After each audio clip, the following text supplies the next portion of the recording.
that they had always dreamed of traveling the world together. And now that I was an adult, they felt it was the right time for them to pursue their own adventures. They seemed excited, but for me, it was a sudden and unsettling change. I was thrust into adulthood with nowhere to call home, feeling abandoned and unprepared for the sudden independence I was forced to embrace. Over the years, I managed to create a life for myself despite the rocky start. I worked various jobs, learned to budget tightly, and eventually found a modest apartment that I could afford on my own. Throughout this time, I had minimal contact with my parents. Our interactions were brief and strictly necessary. It was clear that our paths had diverged significantly since they left. Fast forward to 4 years later, I was 20 years old and had settled into a rhythm of self-sufficiency when, unexpectedly, my mother appeared at my doorstep. She was in tears, distressed by the news that my father had been unfaithful during their travels. Despite the shock of seeing her after such a long time, I felt a cold distance between us. Her pain, while real, didn't resonate with me as it might have before. I couldn't help but remember the years of neglect and emotional distance that had defined our relationship from my childhood. As I stood there, listening to her, memories of seeking their love and approval flashed through my mind alongside the harsh reality of their indifference. I recalled how I had once hoped that things would change, that they would see me and value me as their son. But those hopes had long since faded, replaced by the hard-earned strength that came from overcoming the challenges they left in their wake. With those thoughts in mind, I responded to my mother not with the comfort she sought, but with a stark reminder of the past. I laughed, more out of disbelief and a defense against old pains than amusement, and gently closed the door. It was a moment of closure for me, a sign that I had indeed moved on, and that the emotional ties that bound me to them were no longer as strong as they once were. Reflecting on that encounter, I realized that while the situation was unfortunate, it underscored the fact that I had grown into someone who could stand alone, resilient, and independent. My parents' choices had inadvertently taught me to rely on myself, and while the lessons were harsh, they were valuable. Now I was determined to continue building my life, with or without their presence, focused on my own happiness and well-being. Matters into my own hands. With my parents firmly set on selling our family home and pursuing their lifelong dream of traveling the country, they informed me that it was time for me to sort out my own life. They explained that they had been saving for this adventure for years, and now that I was employed and legally an adult, they felt no obligation to postpone their plans for my sake. This revelation came at a time when I had just started working and was barely beginning to save money. The prospect of renting an apartment was daunting. Even with roommates, the financial strain would be significant. I had envisioned starting college the following year, but the sudden need to secure housing threatened to derail those plans entirely. I attempted to reason with my parents, asking them to delay selling the house for just a few months to give me time to find my footing. However, they were resolute, driven by a desire to embark on their new life without delay. Their response was clear and harsh. My living situation was now my responsibility, and they felt no duty to help. The words my mother used that day, stating that they could do whatever they wanted with their property and that where I lived was no longer their concern, cut deeply and stayed with me. The conversation escalated into a heated argument, the biggest we had ever had. It marked the end of our communication. I knew then that they would not reach out to me again. Overwhelmed by frustration and betrayal, I lashed out, expressing my hope that they would face hardships as severe as they were imposing on me. In the heat of the moment, I didn't hold back, despite there being my parents and the age difference between us. After leaving the house that day, the reality of my situation set in. I had no family nearby to turn to. My parents had isolated themselves from relatives, and I had little connection with extended family due to their lack of involvement in family gatherings or holidays. My friends, meanwhile, were all starting their college journeys, making it impractical to rely on them for support. Faced with these daunting circumstances, I realized I had to rely on myself. I began searching for more stable and better paying jobs, looking for affordable housing options, and exploring every avenue for financial assistance that might enable me to pursue my education. This challenging period taught me resilience and the importance of self-reliance, shaping me into the independent individual I am today, which she wanted after such a long absence. The surprise visit from my mother, after years of no contact, left me both stunned and cautious. The last time we had spoken, It had been under less than favorable circumstances, and her sudden appearance at my doorstep was unexpected. At the time I found myself without a home, I took a significant leap of faith and reached out to a colleague from the supermarket where I worked. She managed the dress designer and had quickly become a good friend. We had a rapport that made our long shifts more bearable, and we often shared personal stories during our breaks. She understood my situation better than anyone, as she had faced her own struggles with family. She was a couple of years older than I was and had also skipped college initially due to her challenging family situation. Her father was battling addiction, and after he moved out, her mother made it clear she would no longer support her. Thus, since she turned 18, she had been working to save up for cosmetology school, aiming to become a professional dress designer. When I explained my predicament that my parents had sold our house and I was essentially homeless, she immediately invited me to stay with her. Her generosity in that moment was a turning point in my life. Despite her own financial constraints and living in a small apartment, she opened her home to me. For the first few months, I didn't pay rent, but contributed to groceries and other household expenses. As soon as I was financially stable, I began paying rent too. Our friendship deepened into something more, and before we knew it, we were indispensable to each other. We transitioned from friends to life partners, supporting each other's dreams and aspirations. I continued working at the supermarket, eventually earning a promotion to prestige teller due to my dedication and hard work. Meanwhile, my now wife was able to enroll in cosmetology school, balancing her studies with part-time work. Everything was going well until the unexpected day last week when my mother showed up, unannounced. I was caught off guard, especially because I had made it a point to not stay in touch with my parents after they had cut me off so abruptly. Her hug was overwhelming, and after regaining my composure, I had to take a moment to decide how to handle the situation. Despite the tumultuous past, seeing her after all these years brought a flood of emotions. I was torn between the hurt from our last interactions and the instinctive bond between a mother and her son. As I stood there, trying to reconcile these feelings, I knew that how I responded could redefine our relationship forever. Like I was more of an obligation than a beloved son. Throughout our conversation, I shared the details of my early life that I had kept to myself, detailing the emotional neglect and the profound sense of isolation I felt growing up. My wife listened intently, absorbing the gravity of my experiences, which had been largely hidden from her.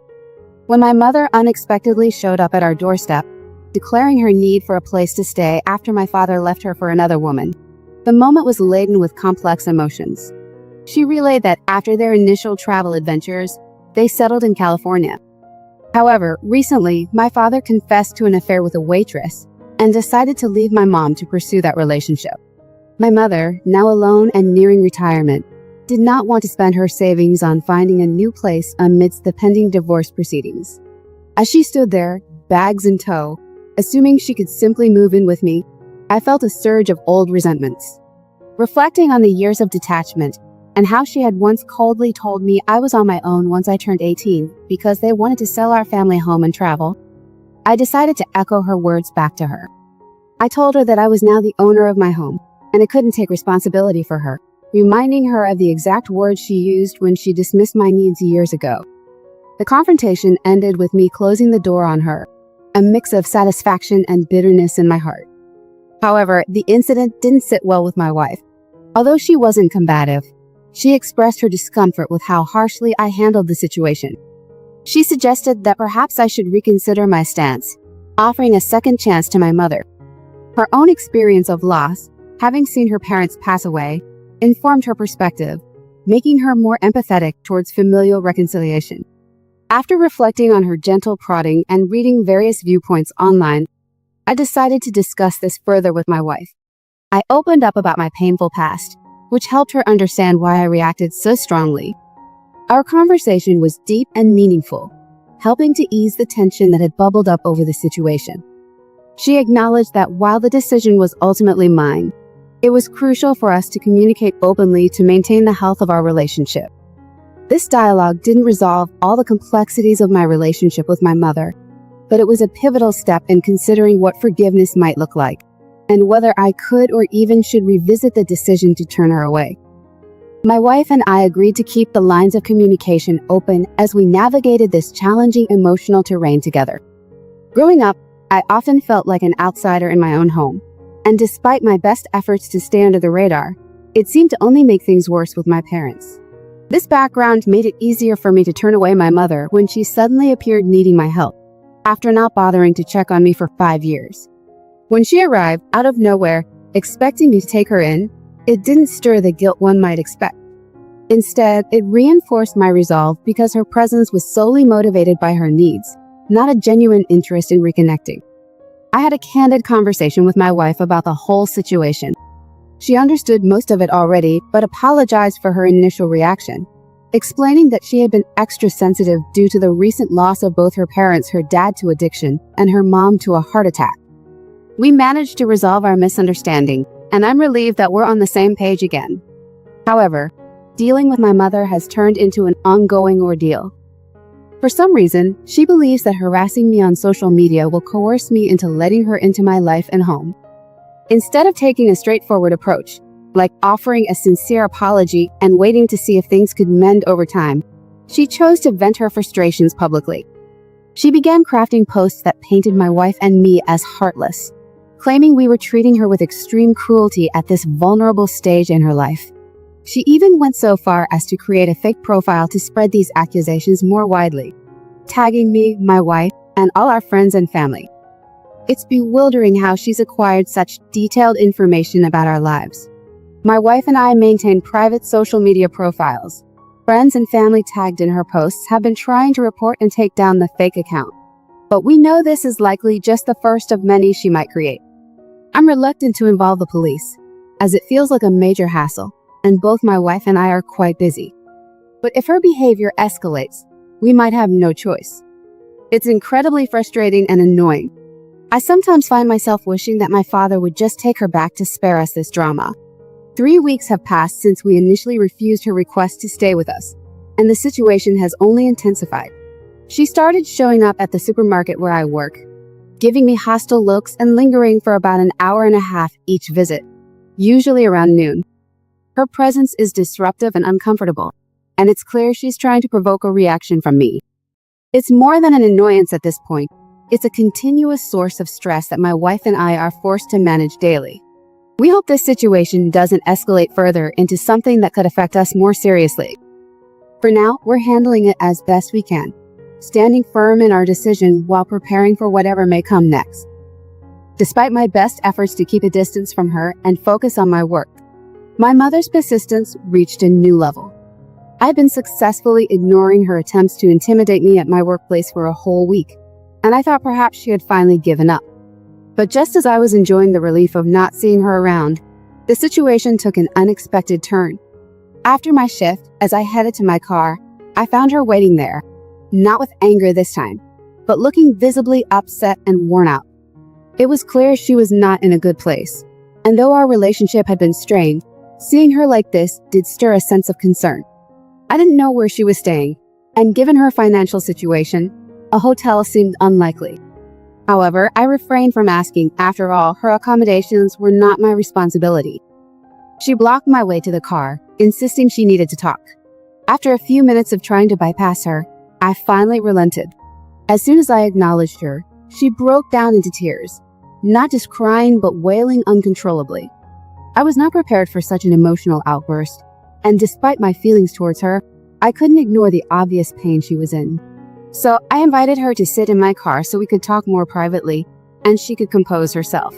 That my decision to engage with her wasn't out of familial obligation, but simply basic human decency. I haven't pursued legal action or police involvement mainly because of the practical burdens, time, effort, and money which I can't justify right now. Once inside the car, it took her a while to calm down enough to speak coherently. She then shared that since moving to California, things with my father had deteriorated significantly. Learning of his affair had devastated her, and the place they had once shared now only reminded her of the betrayal. She had returned, desperate and financially destitute, hoping I could offer some support. She admitted to having no money of her own, having quit her job to travel with my father years ago, and that she had even borrowed money to make the trip back to see me. Hearing all this, I was faced with a difficult decision. While our past was fraught with neglect and emotional distance, the person in front of me was clearly in distress and in need of help. This situation tested the very limits of my empathy and forced me to consider whether there was a way to assist her without compromising my own boundaries and the life I had built with my wife. While in California, my mother had adapted to life as a stay-at-home wife, depending entirely on my father for financial support. This setup crumbled when their marriage fell apart, leaving her with no job, no personal savings, and seemingly no one to turn to. She had lost touch with her friends here and didn't have family who cared to connect with her, which positioned me as her sole potential support. Her visit and plea for help left me feeling more disappointed than sympathetic. After listening to her, the best I could offer was some monetary assistance to help her manage her immediate expenses. But I made it clear that living with me was out of the question. Given our strained relationship and her past actions, I couldn't trust her enough to share my home with her. She expected more from me, which led to her reacting angrily when I set my boundaries.